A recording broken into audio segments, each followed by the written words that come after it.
Before we get into today's episode, I want to let you know about a source of powerful free resources to help you as a parent or grandparent get equipped to invest in the faith of the next generation.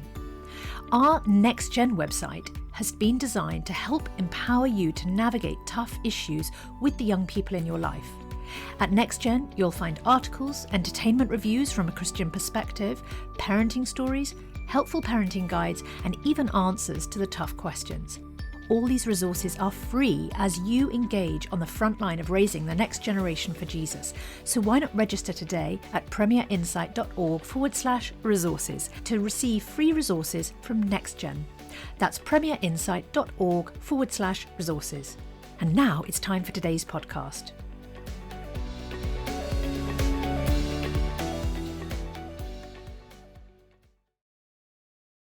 Bringing the Word to life. The Bible in a year. Judges chapters 1 and 2. After the death of Joshua, the Israelites asked the Lord, "Who of us is to go up first to fight against the Canaanites?" The Lord answered, "Judah shall go up. I have given the land into their hands." The men of Judah then said to the Simeonites, their fellow Israelites, "Come up with us into the territory allotted to us to fight against the Canaanites. We in turn will go with you into yours." So the Simeonites went with them. When Judah attacked, the Lord gave the Canaanites and the Perizzites into their hands, and they struck down 10,000 men at Bezek. It was there that they found Adoni-Bezek and fought against him, putting to rout the Canaanites and Perizzites. Adoni-Bezek fled, but they chased him and caught him, and cut off his thumbs and big toes. Then Adoni-Bezek said, 70 kings with their thumbs and big toes cut off have picked up scraps under my table. Now God has paid me back for what I did to them." They brought him to Jerusalem, and he died there. The men of Judah attacked Jerusalem also and took it. They put the city to the sword and set it on fire. After that, Judah went down to fight against the Canaanites living in the hill country, the Negev and the western foothills.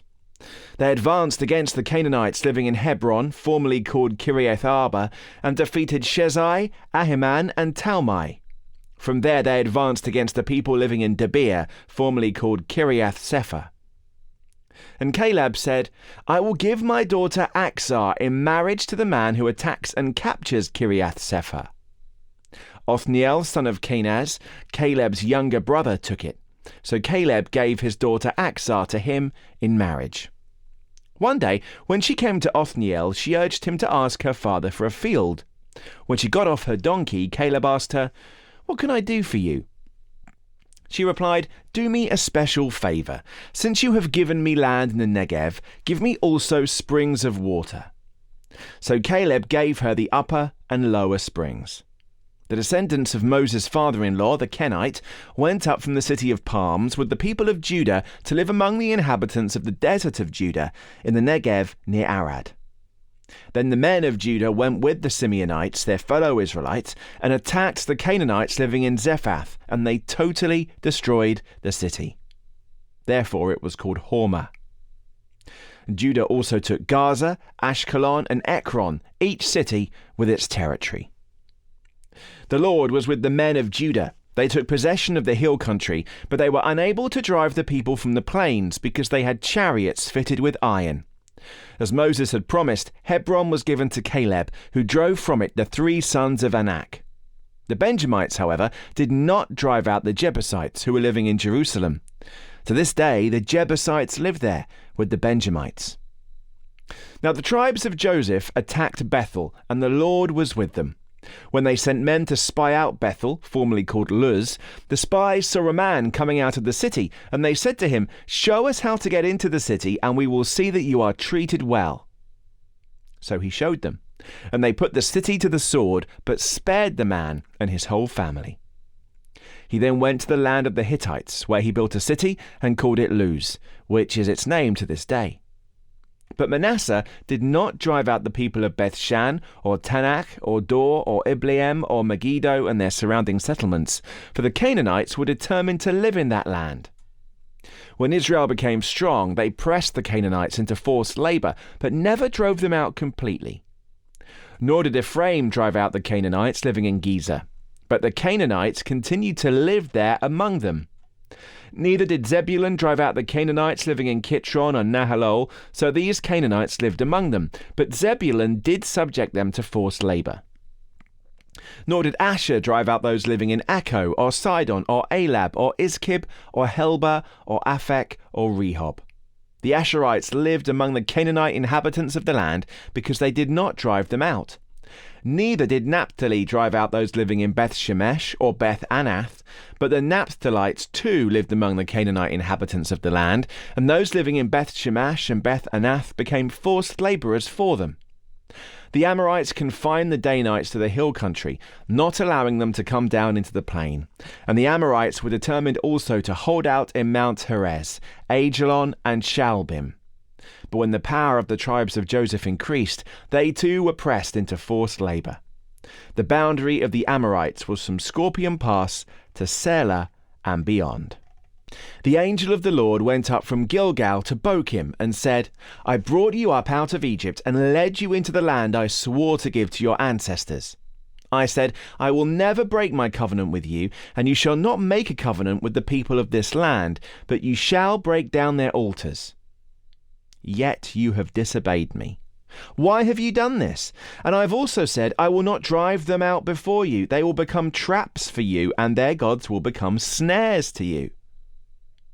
When the angel of the Lord had spoken these things to all the Israelites, the people wept aloud, and they called that place Bochim. There they offered sacrifices to the Lord. After Joshua had dismissed the Israelites, they went to take possession of the land, each to their own inheritance. The people served the Lord throughout the lifetime of Joshua and of the elders who outlived him, and who had seen all the great things the Lord had done for Israel. Joshua, son of Nun, the servant of the Lord, died at the age of 110, and they buried him in the land of his inheritance at Timnath-Heres, in the hill country of Ephraim, north of Mount Gaash.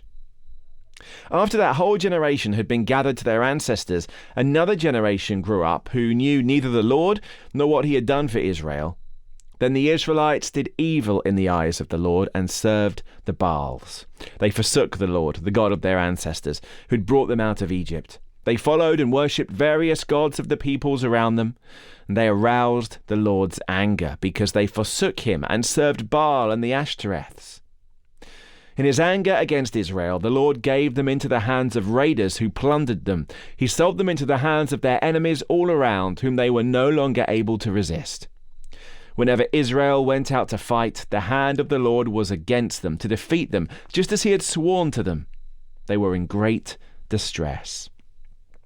Then the Lord raised up judges, who saved them out of the hands of these raiders. Yet they would not listen to their judges, but prostituted themselves to other gods and worshipped them. They quickly turned from the ways of their ancestors, who'd been obedient to the Lord's commands. Whenever the Lord raised up a judge for them, he was with the judge and saved them out of the hands of their enemies as long as the judge lived. For the Lord relented because of their groaning under those who oppressed and afflicted them. But when the judge died, the people returned to ways even more corrupt than those of their ancestors, following other gods and serving and worshipping them. They refused to give up their evil practices and stubborn ways. Therefore, the Lord was very angry with Israel and said, because this nation has violated the covenant I ordained for their ancestors and has not listened to me, I will no longer drive out before them any of the nations Joshua left when he died. I will use them to test Israel and see whether they will keep the way of the Lord and walk in it as their ancestors did. The Lord had allowed these nations to remain. He did not drive them out at once by giving them into the hands of Joshua. Psalm 50.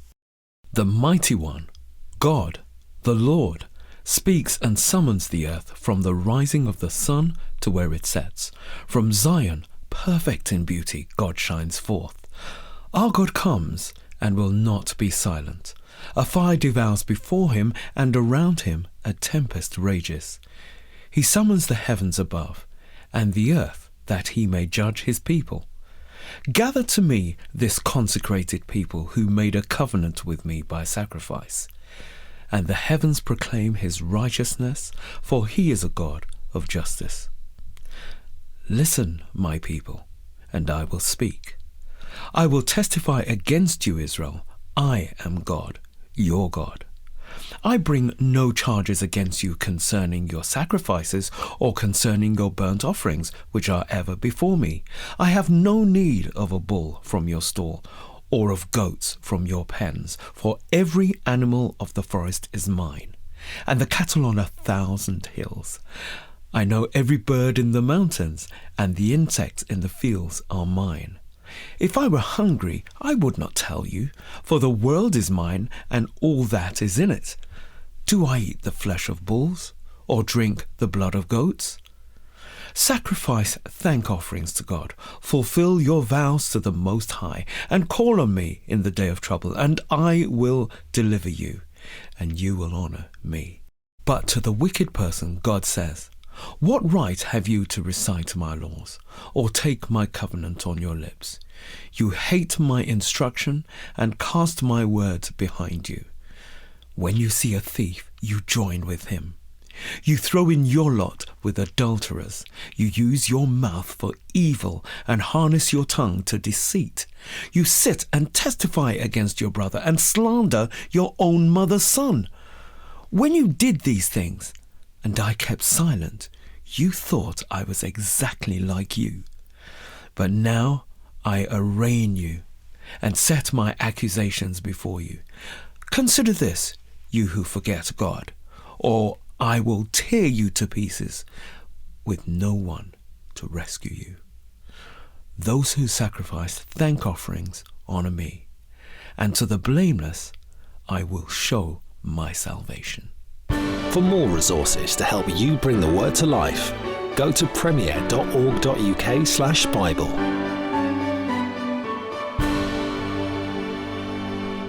This reading has been taken from the NIV Bible Biblica and is published by Hodder and Stoughton.